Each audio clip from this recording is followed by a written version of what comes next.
पापा आज क्या खाओगे? आजा आजा कोल्ड कॉफी। तो आज मेरे पेशेंस लेवल टेस्ट होने वाले हैं क्योंकि मैं स्मार्ट हैक्स यूज करके पापा के लिए कोल्ड कॉफी बनाने वाली हूँ। क्या सच में चाय की छन्नी से कॉफी बन सकती है? बस अब सब्र का इम्तिहान शुरू। यह तो एक अल्टीमेट डिस्कवरी है।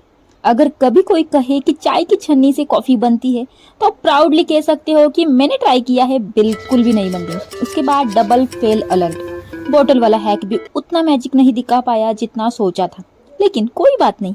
आज तो मैं पापा के लिए कोल्ड कॉफी बना के मानूंगी। और अब वक्त आ गया है मम्मी के अल्टीमेट हैक का। फाइनली मम्मी की अल्टीमेट विजडम ने सब हैक्स को हरा दिया। हैंड ब्लेंडर का मास्टर स्ट्रोक आया और कॉफी फाइनली सक्सेसफुल हो गई। मतलब कॉफी मेकिंग का असली हीरो तो मम्मी बन गई। Finally mission accomplished. ये तो एक प्रूफ है कि कभी कभी क्लासिक ट्रिक सबसे बेस्ट होती है वायरल हैक से भी बेटर। पापा अरे वाह, कोल्ड कॉफी। क्या?